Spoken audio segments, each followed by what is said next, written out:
Namaskar. Hello and welcome to PGurus channel. I'm your host 𝙒𝙖𝙩𝙤. This is Daily Global Insights edition 413 and joining me is my co-star Sri Chida Chityala ji. Namaskar and welcome to PGurus channel. Namaskar and good morning to everybody and very happy to be here, Shriji. Sir, can you increase your volume? It's coming a little bit low. Now? Yeah, I think it's fine. Let's see how our viewers see it. At least at this point, we'll continue the way this is going. Today, there is a external affairs ministers meeting, that is foreign ministers meeting happening in New Delhi. What's the latest from there, sir? Well, I think that the meetings have started, but the most notable thing that we can comment on is the Japanese foreign minister is not at the meeting. Alexander Lavrov is very much at the meeting and he's planning to discuss the Ukraine issue. So it is the usual generic agenda in conjunction with obviously Russia, Ukraine will turn up and you know what India's position on Russia is. So let's just wait for a day or a couple of days to elapse when we'll begin to get drift of more of things to come. But we're not expecting groundbreaking kind of changes based on what we have seen thus far, Shriji. Sridharji, should one attribute any motives to the Japanese foreign minister not coming, sir? Well, I think that there's a lot of domestic agenda, plus he's got G7 meetings to organize, plus, he's rushing around sorting out a few things which are domestic. So I think other than that, I don't see anything coming out of that absence, Shriji. Let's take a look at what the Chinese foreign minister said. He said that he would be meeting India's foreign minister. In G20, Russia also is a member, right, sir? Correct. Russia, China are members. And so therefore they would be there. And so yes, sir. Go ahead, sir. No, they would very much there. They want to use this platform to get their point of view across, Shriji. Now, there would be probably some sideline meetings also, whether Russia and US are concerned or China and India are concerned.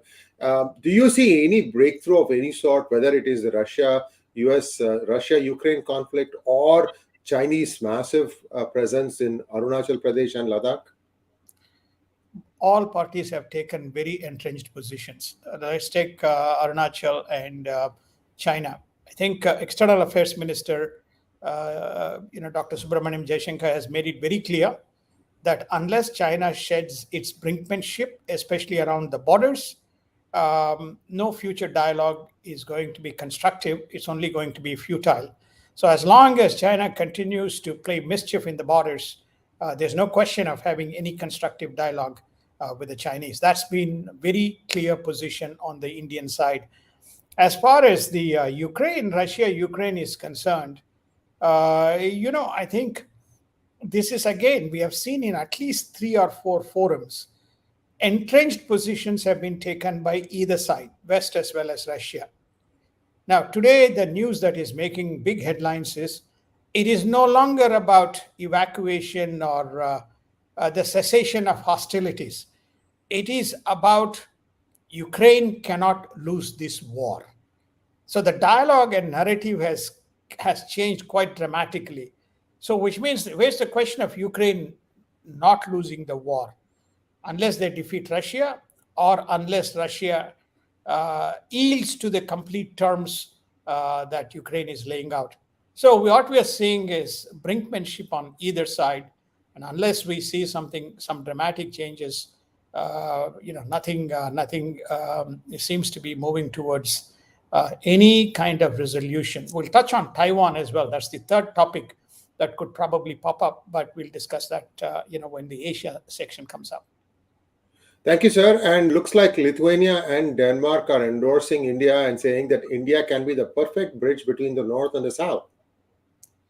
Indeed, I think it's very clear. India has won what I call as the foreign policy battle with most of the nations, notwithstanding the fact that it has, contrary to the Western opinion, it has a very positive alignment with Russia, especially as it relates to trade. I think people are beginning to accept that is the norm.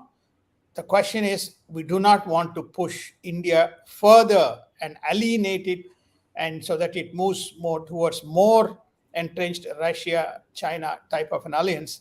So I think what you're saying is all these nations, Lithuania, Denmark, some of the other Eastern European nations, the Western European nations, all kind of going because they want to have India in their camp rather than outside the camp.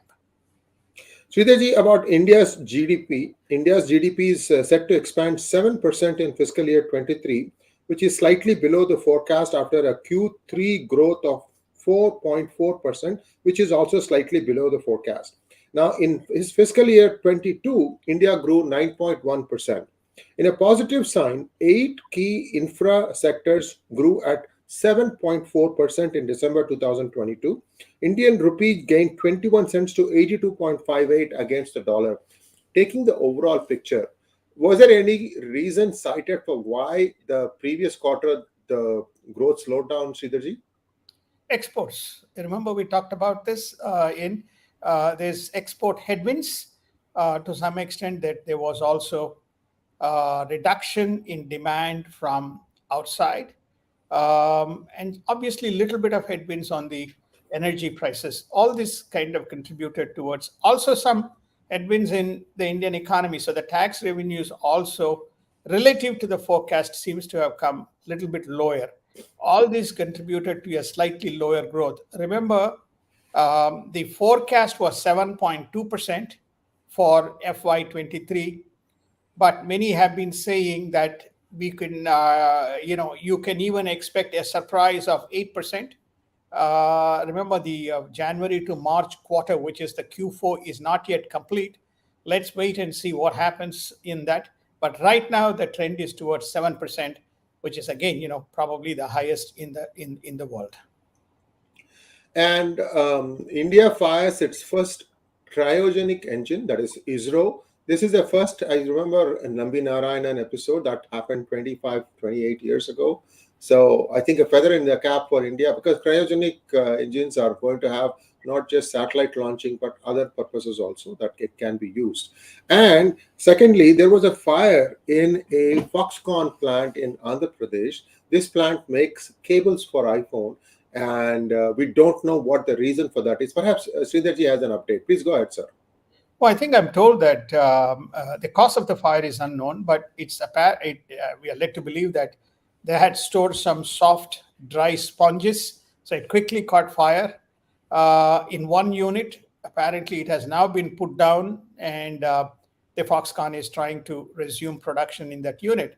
But the key message here is these types of news reach far and wide, and creates types of security safeguards that you need to have in such sophisticated factories, which have moved from China towards India. That's the big message, which is how can you be very lax in allowing these types of incidents to happen, Sriji? Sridharji, I have a bone to pick with some of these state governments, sir.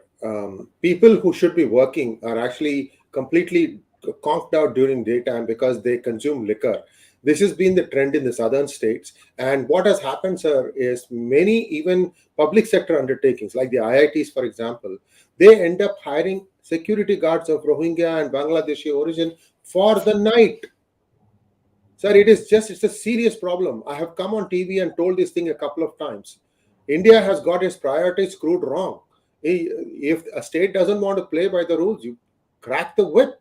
This is not the time to, start playing, I will win, you will not win, I will make sure something goes. It's just stupid politics that these people say. I'm sorry to do this, right, Sridharji, but these are some of the real problems facing the southern states, especially, which is where the engine of growth is supposed to be. So we have to wait and see how this plays out. We'll give you an update, viewers, in 2 days' time.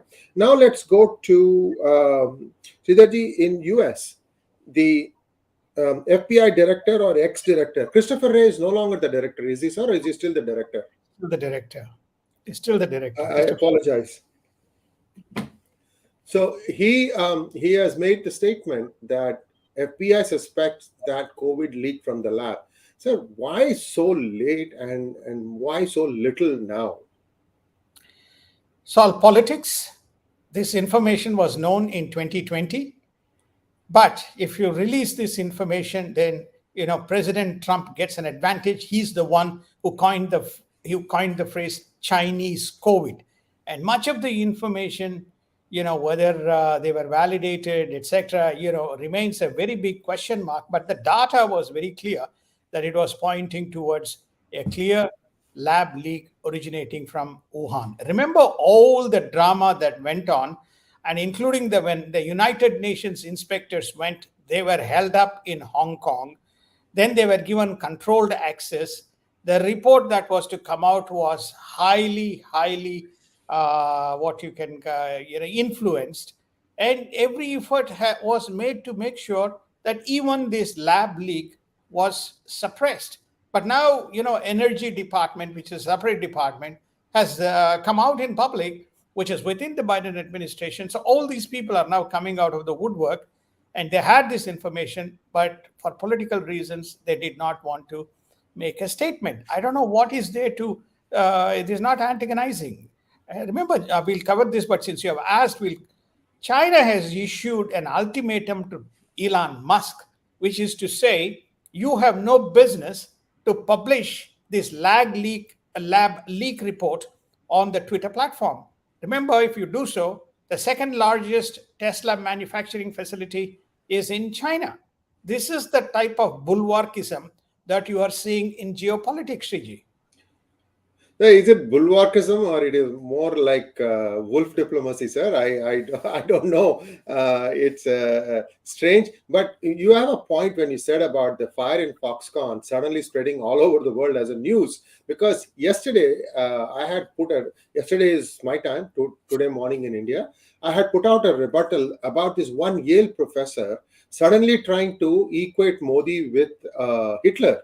And the guy words it so carefully that he words it such that he doesn't get sued for defamation.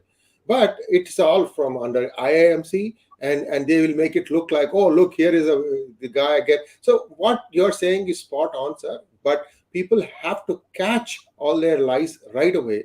Don't give them the room to expand. Because if there is a rebuttal, an effective data-based factual rebuttal, that does carry weight, at least in the minds of the readers and viewers. That is the most important takeaway that I'm telling the Indian government. You need to stand up and fight for yourself. There's only so much the NRAs can do. We get nothing in return. So next point, sir. Let's take a look at what is happening in Supreme Court. The Supreme Court has expressed skepticism on Biden's loan forgiveness program.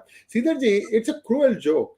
The students have loans of close to 150,000, those who choose to take that route. And by giving a 10,000 or a 20,000 forgiveness, and yes, it does make a small dent, but isn't this more like, just painting around the corners? It doesn't really address the problem. What about the future generation? Sir, I am all for free education in public universities up to the undergrad level. There's nothing wrong in that. I think the American people deserve that. I know it is a Sanders idea. Perhaps you as a Republican, it kind of offends your sensibilities, but it is my take, sir. It is nothing wrong in saying that, but that would be a big game changer, in my opinion. Sir, your thoughts. Look, I think the US has gone into a free market and social charity-based structure. And many of the schools, many of the medical schools, many of the engineering schools, you will see very big boards of zillions of dollars, by sponsorship and endowments funding the education. That has been the practice of United States. Less and less interference by the state in funding the education. Already the state schools, the state education, the school education is either free or is funded by the taxpayers within the community through what you call as village and school taxes within United States. So I think the construct of whether you go completely free education, and if so, who is going to fund it, and whether there is any monitoring framework to make sure that all this is done. Is when you look at all the government programs, it doesn't matter which program. We're going to touch on the lady who is taking over as the labor secretary from your wonderful state, 𝙒𝙖𝙩𝙤. She had the oversight for billions of dollars of unemployment fraud.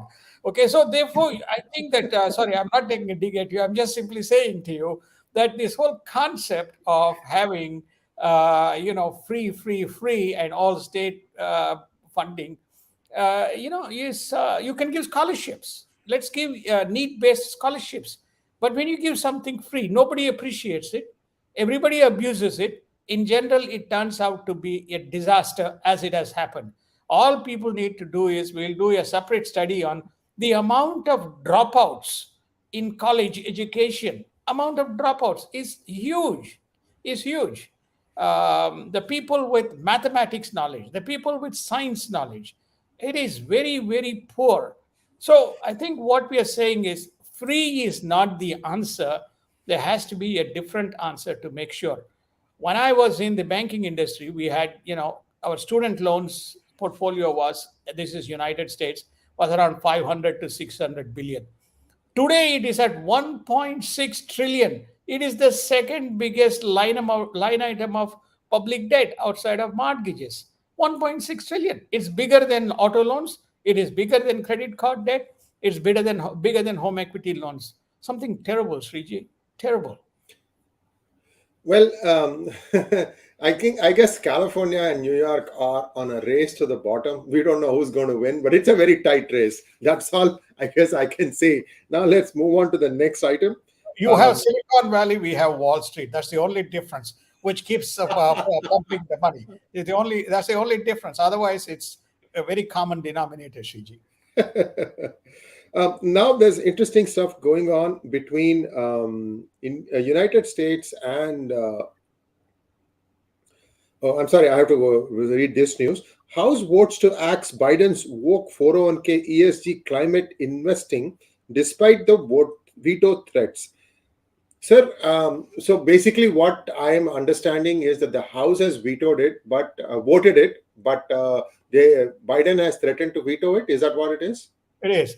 Just to give you a simple example, this is how the wokeism works.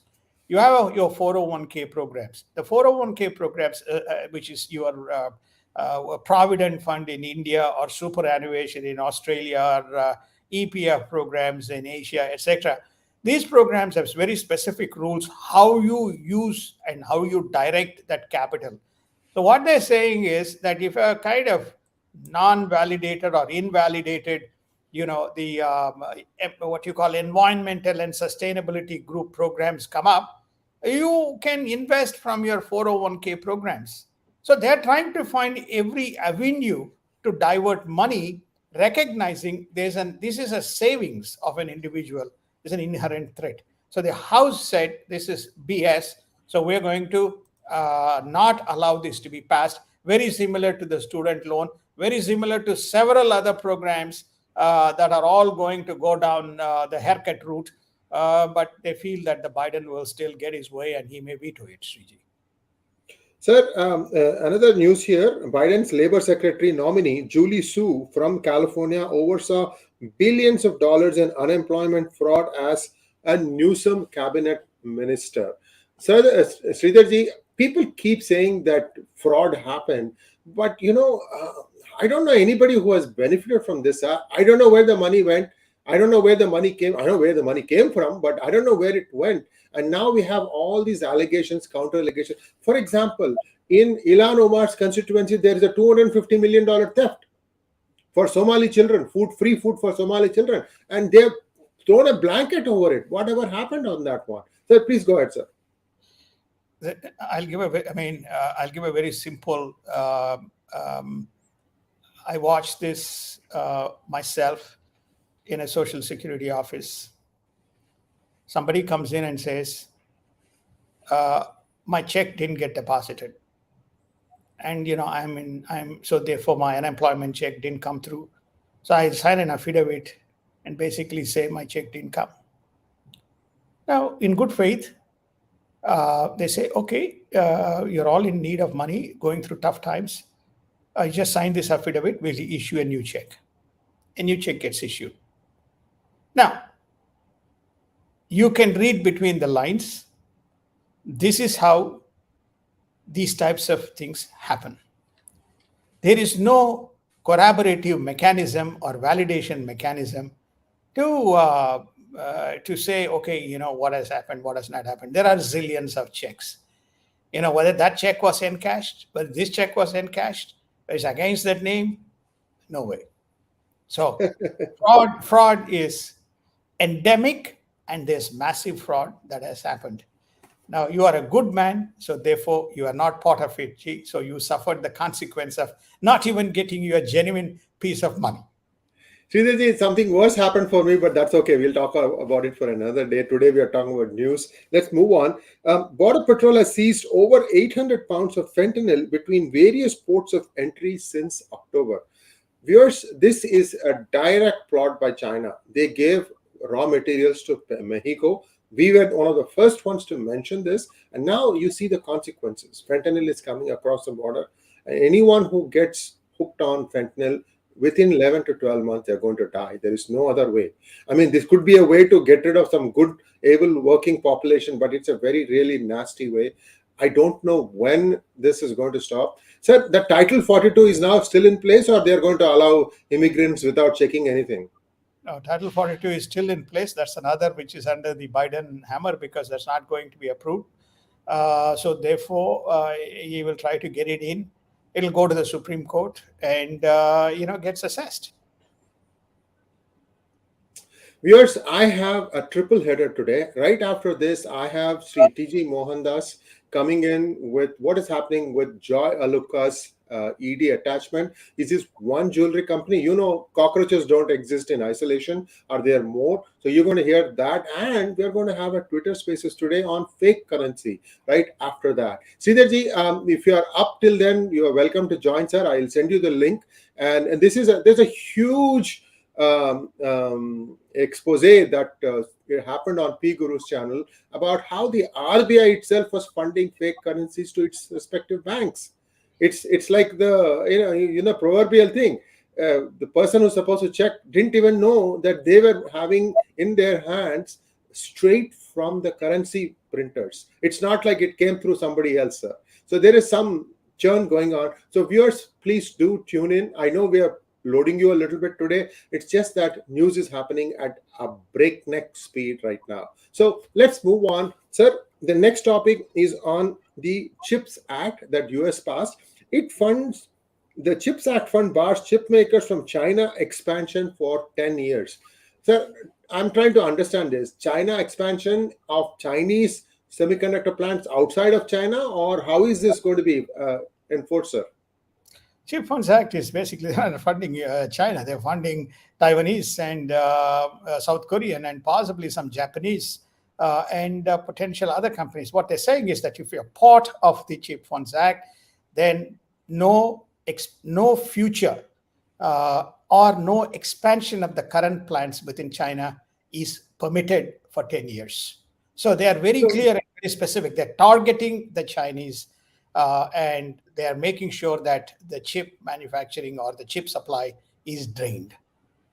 Wrap this thing around your head, guys. What US is implying is China is going to be supplying Russia with some high-tech stuff. Remember, we told you a long time ago, S-400 and high-tech equipment needed, very, very high-end chips.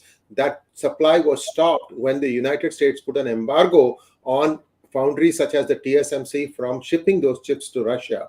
Then Russia has been scrambling to find some of these high-end chips. Not just the low-end chip. The low-end chips also is a problem for them. So by making this deal with China, Russia might be able to get something. So the United States is trying to move in and cut off any rogue or any, mule routes, if you will, from Taiwan or other places from the high-tech chips reaching into China. In fact, Elmer has been very emphatic that there has always been a leak from Taiwan into China. We'll be talking about it with Elmer soon. But this is just the situation. Sridharji, if you would like to add something, otherwise I'll also go to... No, one important thing to add It's not going from South Korea or China, or Taiwan. This is about existing plants which have come up over a period of time when the relationship between the two countries were normal between China and, but now they know that there is a brink of war in the South China Sea as well as in the East Asia Sea, which is Taiwan and the Koreas. So what United States is saying is that there is no way that even within your plants that you currently operate within China, you can have any supply from those plants going to the companies which potentially will pass that on to the Chinese army, the PLA. It's not just the most sophisticated planes. We are now going to get into drone warfare and other types of surveillance. All of them require very high-end chips. And without these companies providing that supply, China is in deep waters. Besides the automotive industry is a very high consumer of these sophisticated, embedded chips. Thank you so much, sir. And now let us take a look at what Secretary of State Anthony Blinken is doing. He will be making his Central Asia visit on the first anniversary of Russia-Ukraine war. Well, he's in the neighborhood anyway, so he's probably going to hop, skip, and jump around. I'm just going to skip this up because we still have a fair amount of things to cover. Japan moves to formalize defense pacts with the United Kingdom and Australia to further strengthen their defense preparedness. US to replace Japan-based carrier Ronald Reagan by 2025 forward deployed aircraft carrier to Yokosuka. Japan plans to buy 400 Tomahawk cruise missiles from the US as a means of enhancing military ability to deter threats from China and North Korea. One of you asked what is happening with Quad. Well, Sridharji can update us. Everything is happening around Quad.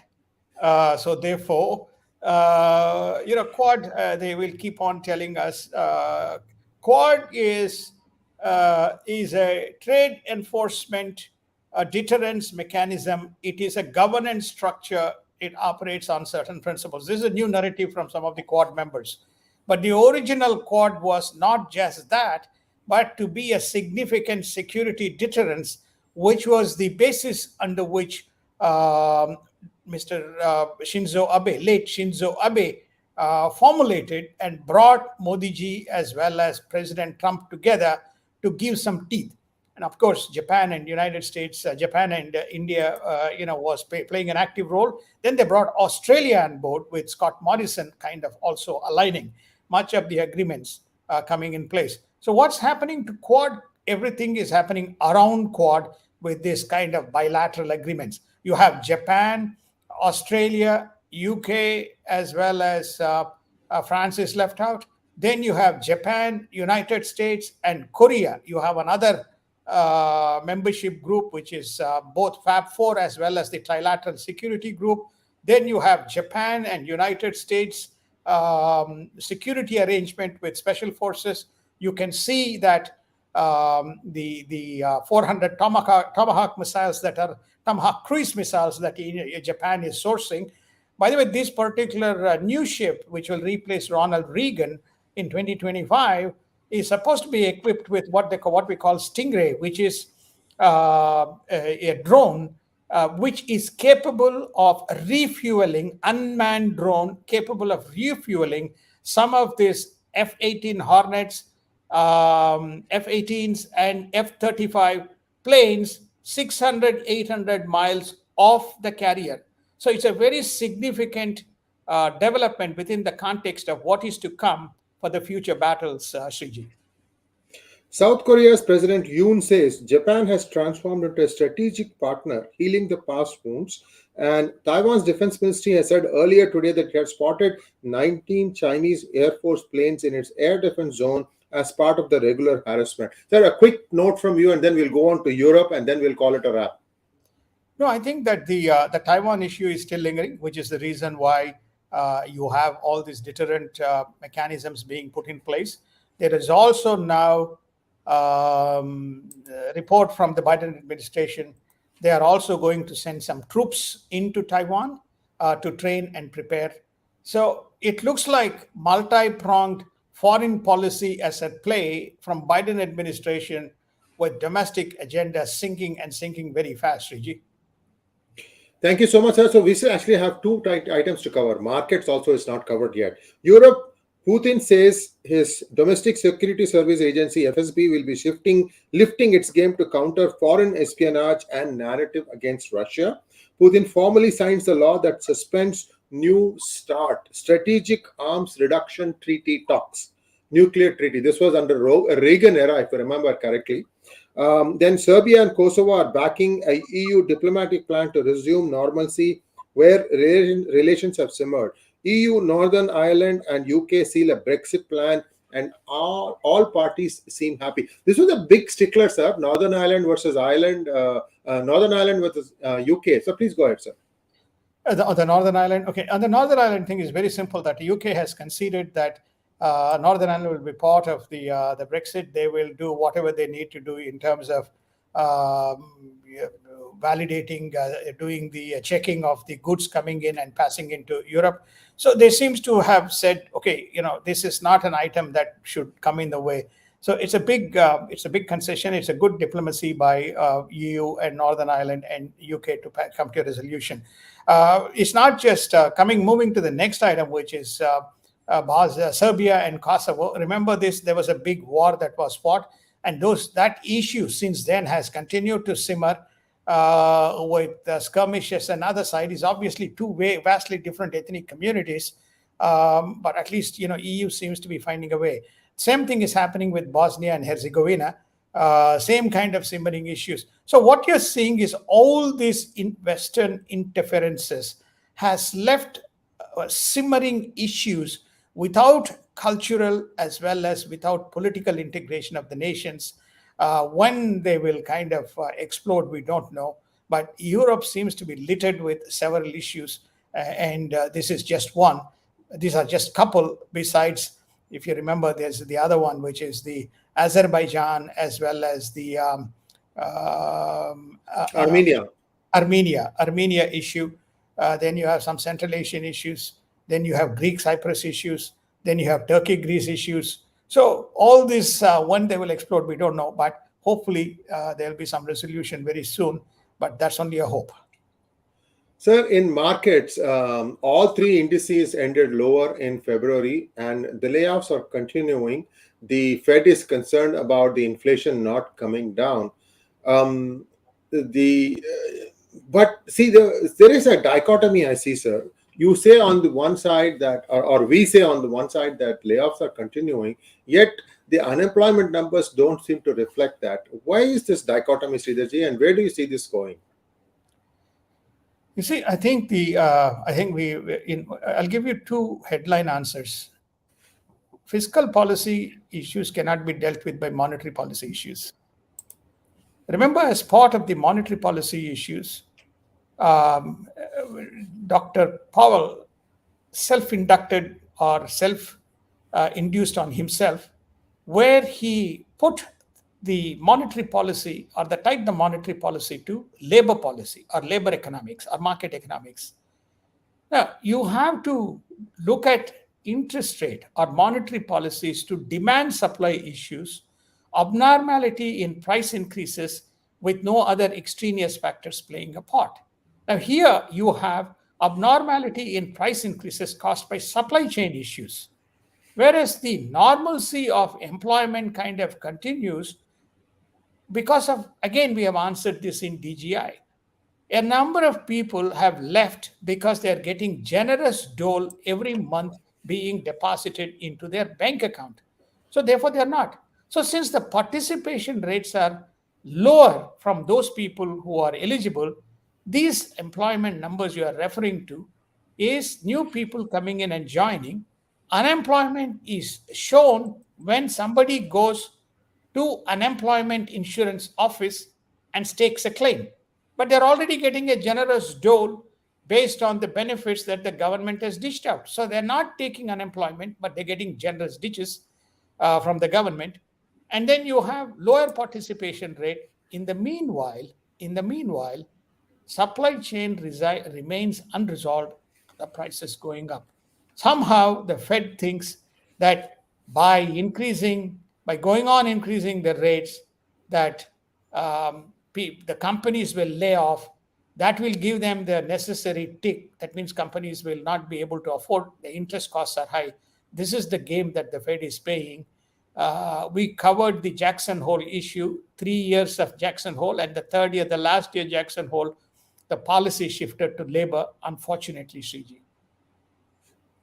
Thank you so much, Sridharji. That ends our today's segment. We'll be back on Friday, and thank you for your wonderful support. I now believe that DGI has earned a foothold. The last 3 or 4 episodes have been consistently having increasing viewing numbers. However, we need to still double it. And I need to still double our subscription. So if any of your friends are watching but they haven't subscribed yet, please encourage them to subscribe. Like I told you, we are going to have Sridharji come on Twitter Spaces, where it will not be a one question, one answer. You can have a more detailed, more in-depth discussion.